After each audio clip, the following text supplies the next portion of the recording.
Avant de commencer cette vidéo, je voulais juste vous parler de l'application Futbology dont je vous ai déjà parlé dans ma dernière vidéo.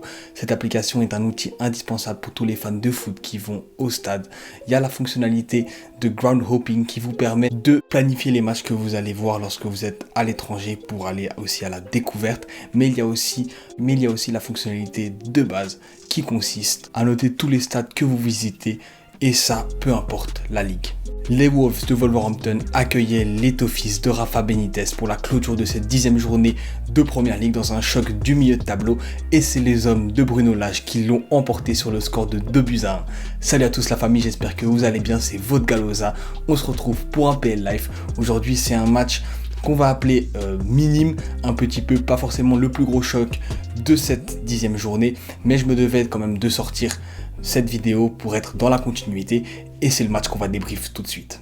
Alors je sais que cette vidéo va pas forcément être la plus visionnée, c'est pas forcément un match que tout le monde a regardé, moi c'est un match dont j'ai porté pas mal d'attention, dont j'ai pris aussi du plaisir à regarder. Il y a vraiment eu deux matchs dans un seul match, deux périodes bien distinctes, avec la première où les hommes de Bruno Lage ont vraiment surclassé les hommes de Rafa Benitez.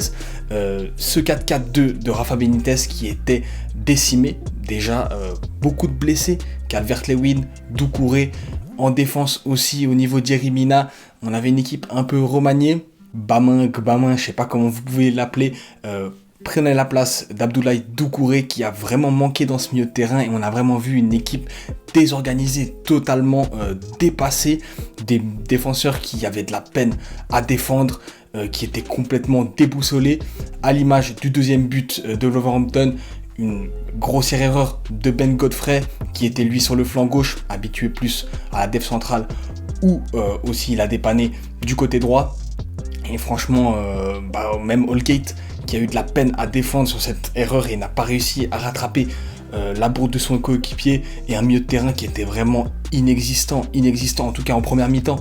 Alan et Gbamin justement qui avaient vraiment de la peine, mais il faut louer aussi la première mi-temps des hommes de Bruno Lage, franchement ce 3-4-3 aligné avec une très bonne solidité de Connor Cody, de aussi Kilman, lui ancien joueur de futsal qui marque aujourd'hui son premier but en première ligue, son premier but avec Wolverhampton sur un corner, un oubli de la défense. Franchement cette équipe m'a fait vraiment plaisir, à très bien combiner entre les lignes, le trio d'attaque principalement Raúl Jiménez et le coréen Hang que j'ai vraiment trouvé très pertinent, qui avait de très bonnes connexions et franchement je vais pas dire été ébloui mais presque parce que franchement c'est une équipe qui m'a fait plaisir, mais il y avait quand même cette retenue parce que c'était vraiment les hommes de Rafa Benitez qui étaient clairement en sous-régime dans cette première mi-temps. Et en seconde période, on a vu cette fois-ci une équipe d'Everton remaniée, Fabian Delph, qui est rentré au milieu de terrain, qui a fait beaucoup de bien à la place de Gbamin. Alan, qui a lui retrouvé un petit peu cette grinta. Et franchement, très belle période, très belle deuxième période. On avait vu seulement que 3 tirs d'Everton en première période, plus de 60% de possession pour Wolverhampton. C'était un petit peu le contraire quand même, près de 11 tirs pour Everton en deuxième période, une possession qui s'est un petit peu équilibrée et franchement on a vu une équipe d'Everton avec plus d'initiative, peut-être Wolverhampton qui s'est un petit peu saboté, on l'a vu en fin de première période, les Wolves ont laissé des occasions, Everton aurait pu marquer, Holgate a loupé quelque chose qu'il n'aurait jamais dû louper en fin de première mi-temps, donc deux grosses occasions avant le retour au vestiaire. Everton qui continue sur cette lancée et cette fois-ci pour de bon va pousser, va quand même réussir à marquer, mais il y avait quand même un manque. Richarlison n'était pas à 100%, Calvert-Lewin n'était pas là, Gray avait beaucoup plus de peine et c'est vraiment dommage. Et franchement on a eu une belle bataille en deuxième période, aussi de très belles parades de la part de José Sa en deuxième période, mais aussi de Jordan Pickford en première période qui a sauvé les siens en début de match, mais José Sa a fait les arrêts qu'il fallait, à réussir à ne pas encaisser de deuxième but.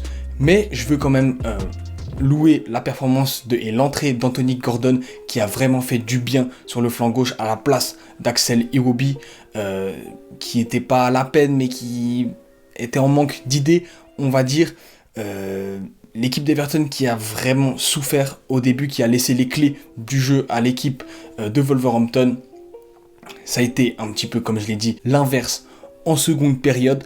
Mais les hommes de Bruno Lage qui tiennent la baraque, qui enchaînent 13 points pris sur les 15 possibles, qui reviennent dans la première partie de tableau à la hauteur de Brighton, devant Tottenham et juste derrière Arsenal et Manchester United. Très belle performance de la part des hommes de Bruno Lage. Son prédécesseur, Nuno Espirito Santo, a lui été, comme vous le savez, évincé de sa place à Tottenham. Pas d'entraîneur à Tottenham pour l'instant. Antonio Conte qui va sûrement officialiser sa venue avec les Spurs. Mais en tout cas, l'équipe de Rafa Benitez qui est en peine, qui n'arrive pas à concrétiser son très bon début de saison et qui est vraiment, on va dire, à la peine. Voilà la famille, c'est la fin de ce PL Live numéro 10. Je me devais de le faire pour être le plus régulier possible, même si c'est pas la plus grosse affiche, comme je l'ai dit. J'avais envie de faire ce match qui avait quand même du contenu qui était assez intéressant. Pour moi, on se retrouve durant la semaine pour un nouveau Parlons Football. C'était votre Galoza. Bisous la famille.